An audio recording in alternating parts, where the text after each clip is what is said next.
সবাইকে স্বাগত দীপ্ত বাণিজ্য সংবাদের সাথে রয়েছে দোলা টলারেন্স।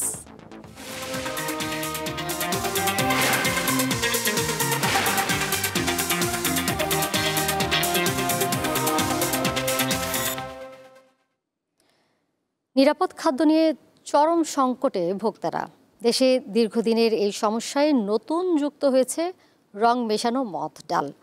ভারত থেকে আমদানির পর এতে রং মিশিয়ে ভোক্তার কাছে মুগ ডাল হিসেবে বিক্রি করছেন কিছু অসাধু আমদানিকারক ও বিক্রেতারা। বেশি মুনাফা লাভ এসব অসাধু বিক্রেতার অন্যতম প্রধান উদ্দেশ্য, আর এতে চরম স্বাস্থ্য ঝুঁকিতে পড়ছেন ভোক্তারা। ভারতসহ বিশ্বের বিভিন্ন দেশে উৎপাদন হয় মথ বীজ বা ডাল, যা বেশ কিছুদিন থেকেই বাংলাদেশের বাজারে নাম বদলে বিক্রি হচ্ছে মোটা মুগ ডাল হিসেবে। সম্প্রতি ভোক্তার অভিযানের পর থেকেই আলোচনায় আসে রং মেশানো এই মুগ ডালের। চলুন জেনে নেই মথ ডালের ক্ষতিকারক দিক বা বর্তমান বাজার পরিস্থিতি। রাজধানীর বিভিন্ন বাজার ঘুরে দুই ধরনের মুগ ডালের সন্ধান মেলে। দেখতে একটু ফ্যাকাশে ও আকারে ছোট জাতেরটি হলো দেশি মুগ ডাল, অন্যটি দেখতে চকচকে আকারে বড়, যা মোটা বা ভারতীয় মুগ ডাল নামে বাজারে বিক্রি হচ্ছে। প্রতারণার ফাঁদ এখানেই। এই মোটা মুগ ডাল মূলত মথ বীজ থেকে তৈরি, যা মথ ডাল নামেই পরিচিত। দেশে মুগ ডালের চাহিদা মেটাতে উৎপাদনের পাশাপাশি ভারত থেকে আমদানি করা হয়। জাতীয় রাজস্ব বোর্ডের তথ্যানুযায়ী গত 2024-25 অর্থ বছরে মুগ ডাল আমদানি হয় 10,961 টন। বিপরীতে মথ বীজ আমদানি হয় 21,891 টন। বিপুল পরিমাণে এই মথ বীজ আমদানি হলেও বাজারে এই নামে কোনো পণ্যের বিক্রি নেই। এনবিআরের তথ্য অনুযায়ী চলতি অর্থবছরে মুগ ডাল আমদানিতে কেজি প্রতি দাম পড়েছে $1.09 বা 133 টাকা।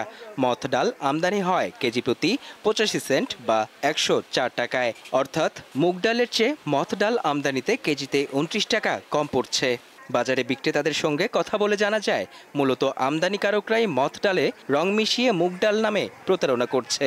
যারা বাইরের থেকে ইনপুট করে আনে, যদি ওইখান থেকে অগরে ধরে যে না তোমরা এটা রং মিশাইও না, যেরকম আছে মার্কেটে এরকমই পাঠাও, তখন আমরা ওরকমই বেচতে পারবো। আমাদের দেশে যে মুগ ডালটা হয় এটাতে আমাদের দেশে কন্ট্রোল করতে পারে না। তো বাইরে তো আমদানি করার পরে রং মিক্স করলে কোয়ালিটিটা একটু সুন্দর হয়, সুন্দর হওয়ার পরে এটা বাজারে সাপ্লাই দেয়। কিছু কাস্টমার আছে সাদা দেখলে নিতে চায় না, যেটা কালার বেশি ওইটা মনে করে যে ভালো, ওই হিসাবে ওইটাই নেওয়ার চেষ্টা করে সবসময়। সম্প্রতি ভোক্তা অধিদপ্তরের অভিযানে এই মথ ডালে রঙের উপস্থিতি পাওয়া যায়। ক্রেতাদের আকৃষ্ট করতে যে টার্ট্রাজিন নামের রং ব্যবহার করা হচ্ছে তা মানবদেহে ক্যান্সারের ঝুঁকি বাড়ায়, পাশাপাশি লিভার ও কিডনিতে মারাত্মক প্রভাব ফেলে। মথ ডালের গুণগত মান পরীক্ষা না হলেও ভারতের নাগরিকরা এটিকে ডাল হিসেবে খেয়ে থাকেন বলে জানান বাংলাদেশের নিরাপদ খাদ্য কর্তৃপক্ষের চেয়ারম্যান। আমরা বাজারে গেলাম, 33 নমুনায় কোথাও মথ ডাল নামে কোনো ডাল আমরা খুঁজে পাইনি খুচরা বাজারে, যেখান থেকে স্যাম্পল গুলা কালেকশন করলাম। তো রংটা যাচাইয়ের জন্য আমরা টেস্টে পাঠাচ্ছি, ওই টেস্ট থেকে এটা বের হয়েছে এটা টার্ট্রাজাইন রং দেওয়া। কিছু পত্রিকায় যদিও লেখছে এটা ক্ষতিকারক, আমরা এরকম কিছু পাইনি। মদ ডাল মানুষের খাবার হিসাবে ইন্ডিয়ায় ব্যবহার করা হচ্ছে। মদ ডাল খাওয়া যাবে, মদ ডালটাকে মদ ডাল হিসাবে বিক্রি করুক, সেটা আমাদের কোনো সমস্যা নাই। মদ ডালটাকে রং দিয়ে মুগ ডাল হিসাবে যেন বিক্রি না হয়। মুগ ডাল হিসেবে নাম বদলে বিক্রি বন্ধ ও মথ ডালের আমদানি নিয়ে সরকারকে সতর্ক অবস্থান নেয়ার আহ্বান কনজিউমার্স অ্যাসোসিয়েশন অব বাংলাদেশের। এই যে রং মিশানো হইতেছে ডালটা, এটা কিন্তু আমাদের মানব দেহের জন্য খুবই ক্ষতিকর। সুতরাং এটা থেকে রক্ষা করার জন্য ডালটা যেই নামে আনা হইতেছে সেই নামে বিক্রি করা হোক, আমাদের সাথে যেন পণ্য বিক্রি ক্ষেত্রে যেন কোনো প্রতারণা না করে। এছাড়াও ক্ষতিকারক রং খাদ্যপণ্যে ব্যবহারে নিয়ন্ত্রণ আনা জরুরি বলে মত সংশ্লিষ্টদের। মেহেদী হাসান, দীপ্ত সংবাদ, ঢাকা। দেশের বাজারে আবারও বেড়েছে স্বর্ণের দাম। এবার ভরিতে 2,507 টাকা বাড়িয়ে 22 ক্যারেটের এক ভরি স্বর্ণের দাম 2,04,283 টাকা নির্ধারণ করেছে বাংলাদেশ জুয়েলার্স অ্যাসোসিয়েশন বাজস। সোমবার রাতে এক বিজ্ঞপ্তিতে তথ্য জানায় সংগঠনটি। আজ থেকে নতুন এই দাম কার্যকর করা হয়েছে। নতুন দাম অনুযায়ী 21 ক্যারেটের প্রতি ভরি 1,94,999 টাকা, 18 ক্যারেটের 1,67,145 টাকা এবং সনাতন পদ্ধতির প্রতি ভরি স্বর্ণের দাম পড়বে 1,38,942 টাকা। বিজ্ঞপ্তিতে বাজস আরও জানায়, স্বর্ণের বিক্রয় মূল্যের সঙ্গে আবশ্যিকভাবে সরকার নির্ধারিত 5% ভ্যাট ও বাজস নির্ধারিত ন্যূনতম মজুরি 6% যুক্ত করতে হবে।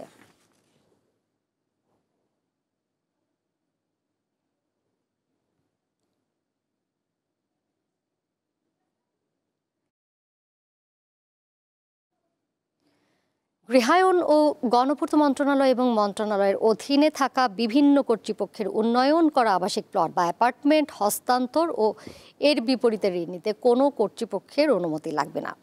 একটি নির্ধারিত ফি পরিশোধ করে সাব রেজিস্ট্রারের মাধ্যমে নিবন্ধন করে জমি বা ফ্ল্যাট হস্তান্তর করা যাবে। গৃহায়ন ও গণপূর্ত মন্ত্রণালয় এই সংক্রান্ত একটি প্রজ্ঞাপন জারি করেছে। এতে বলা হয়, মন্ত্রণালয় ও তার অধীনে থাকা সংস্থার উন্নয়ন করা আবাসিক প্লট বা ফ্ল্যাট হস্তান্তর পরবর্তী ব্যবস্থাপনার ক্ষেত্রে সেবা সহজীকরণ, ইজারা গ্রহীতাদের দুর্ভোগ ও হয়রানি কমানো এবং দুর্নীতি দূর করতে 7 দফা নির্দেশনা জারি করা হয়েছে। প্রজ্ঞাপনে বলা হয়, দলিল হস্তান্তরের ক্ষেত্রে ফ্ল্যাটের জন্য 2% এবং প্লটের জন্য 3% ফি সংশ্লিষ্ট সাব রেজিস্ট্রি অফিসে জমা দিতে হবে দলিল গ্রহীতাকে।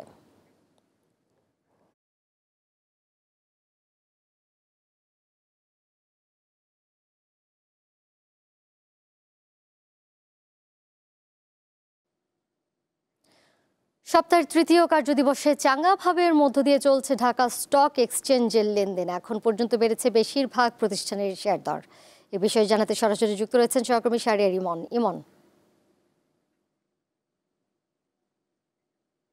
ইমন, আজ তো বেশ ভালো অবস্থানে রয়েছে পুঁজিবাজার, কি বলছেন বিনিয়োগকারীরা?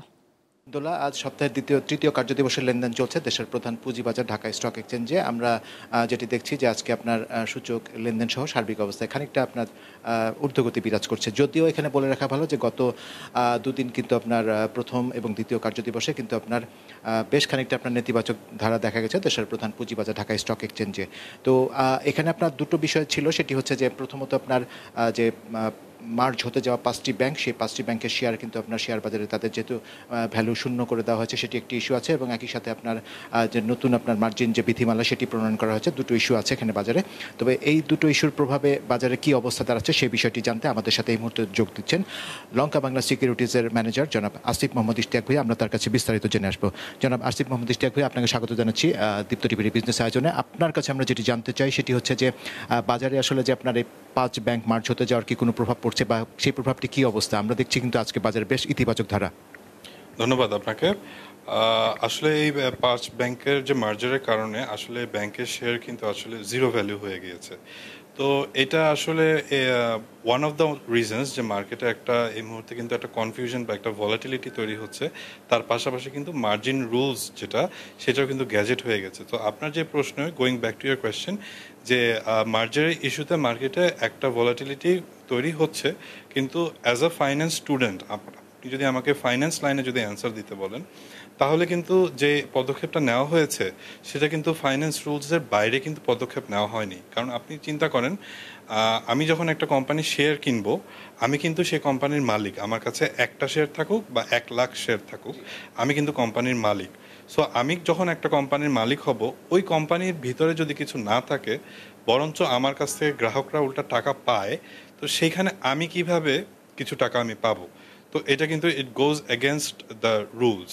সো যেটা এই মুহূর্তে করা হয়েছে, এটা কিন্তু আমার ধারণা ফাইন্যান্স লাইনে সঠিক পদক্ষেপটা নেওয়া হয়েছে। বাট এখানে বিনিয়োগকারীরা অবশ্যই ক্ষতিগ্রস্ত হয়েছে। এই কারণেই কিন্তু আমি বারবার সবাইকে বলি যে বিনিয়োগ করতে হলে ভালো কোম্পানিতে সবসময় বিনিয়োগ করতে হবে এবং অতি লোভে পড়া যাবে না কখনোই। এখানে আরেকটি বিষয়, সেটি হচ্ছে যে আপনি জানেন যে নতুন বিধিমালা করা হয়েছিল, আবার গতকালকে আপনি আদালতে একটি শুনানির বিষয় ছিল। তো সব মিলিয়ে আসলে নতুন বিধিমালা এটি কি অবস্থা, বাজারে কি প্রভাব ফেলছে নতুন বিধিমালা? নতুন বিধিমালা আসলে প্রথমে ইনিশিয়ালি কিন্তু মার্কেট যে স্টেক হোল্ডার্স আছে এবং ইনভেস্টররা আছে, সবাই কিন্তু একটু কনফিউশনে ছিল কী রুলস, বাট এই কনফিউশন কিন্তু আস্তে আস্তে কেটে যাচ্ছে। আর ওভারঅল যদি আমি একটু বলি, তাহলে কিন্তু মার্জিন রুলস যেগুলো দেওয়া হয়েছে সেগুলো কিন্তু আসলে মার্কেটে একটু মার্জিনটা একটু টাইট করে দেওয়া হয়েছে। এটা আমার ধারণা যে গোয়িং ফরওয়ার্ড সবসময় আমরা মার্কেটে দেখি একটা উত্থানের পরে কিন্তু আসলে সাস্টেইন করে না। সো এই পদক্ষেপগুলো যদি ঠিকভাবে যদি নেওয়া হয়, সেটা আসলে আমরা পরে বুঝবো, যখন মার্কেট একটা বুলিশ মোমেন্টামে থাকে, তখন আসলে মার্কেটটা স্টেবলভাবে আগায় কিনা, ওই সময় কিন্তু আসলে আমরা বুঝতে পারবো যে মার্জিন রুলস অ্যামেন্ডমেন্ট যেগুলো এসেছে সেগুলো ঠিকভাবে এসেছে কিনা। বাট আপাতত এটা নিয়ে একটু ভলাটিলিটি তৈরি হচ্ছে। আপনাকে অশেষ ধন্যবাদ এতক্ষণ সময় দেওয়ার জন্য।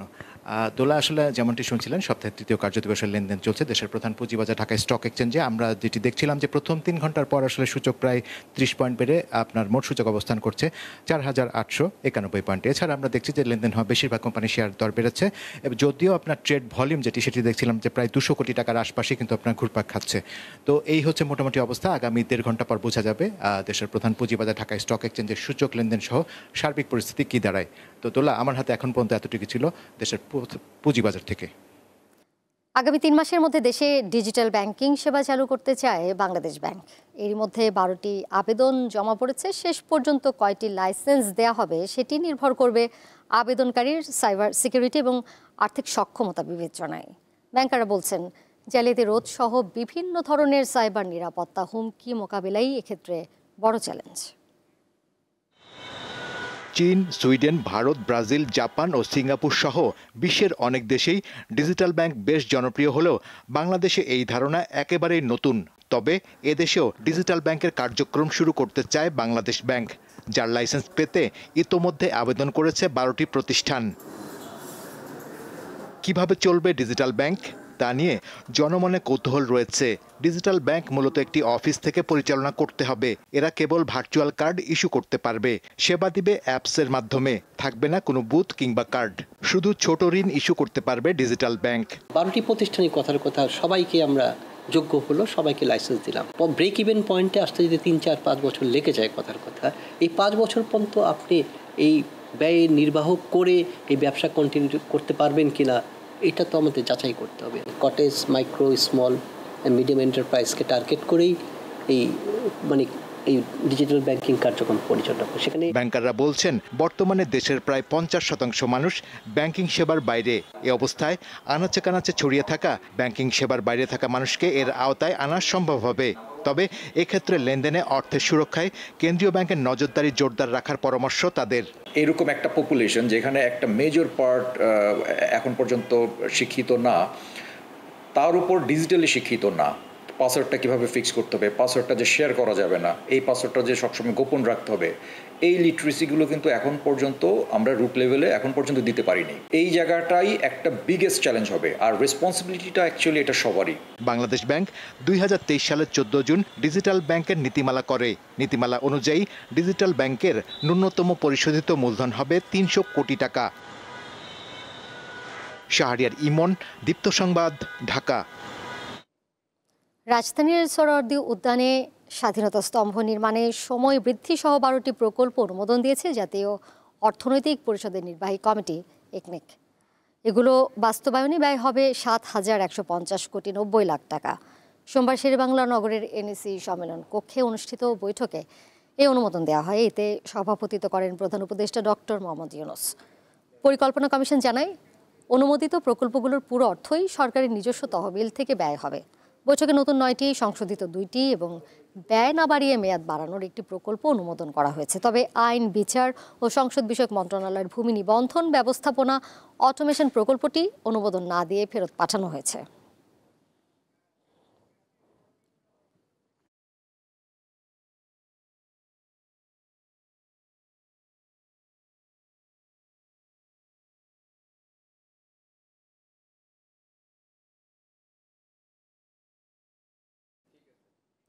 যশোরে বাণিজ্যিকভাবে চাষ হচ্ছে বিদেশি ফল অ্যাভোকাডো।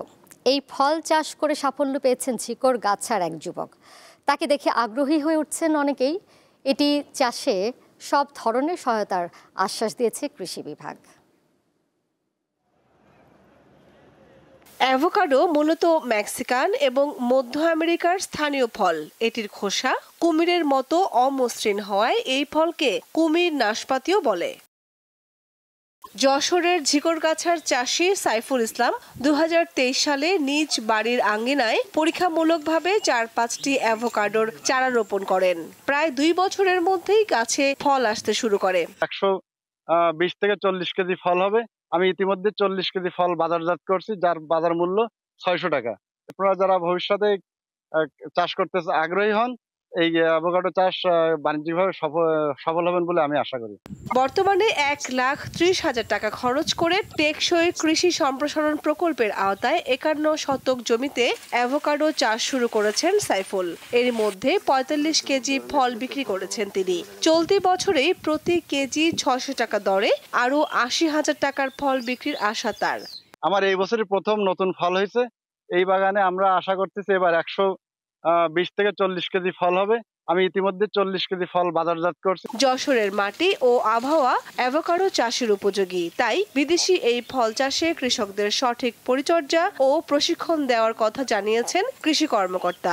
এটি একটু উচ্চ মূল্যের ফল, আর এই গাছগুলো এখন 2 বছরের গাছ। আশা করি আগামীতে আরো বড় হলে অধিক পরিমাণে এখান থেকে ফল পাওয়া যাবে। অ্যাভোকাডোতে প্রচুর vitamin A, C, E, vitamin B9, potassium ও স্বাস্থ্যকর ফ্যাটি অ্যাসিড রয়েছে, যা হৃদরোগ, ডায়াবেটিস ও কোলেস্টেরল নিয়ন্ত্রণে সহায়তা করে। এজন্য বাজারে এই ফলের চাহিদা দিন দিন বাড়ছে। কামরুন নাহার, দীপ্ত বার্তা কক্ষ। আর এই ছিল দীপ্ত বাণিজ্য সংবাদে। এরপর আমন্ত্রণ রইল আন্তর্জাতিক খবরে। এতক্ষণ সাথে থাকার জন্য সবাইকে ধন্যবাদ।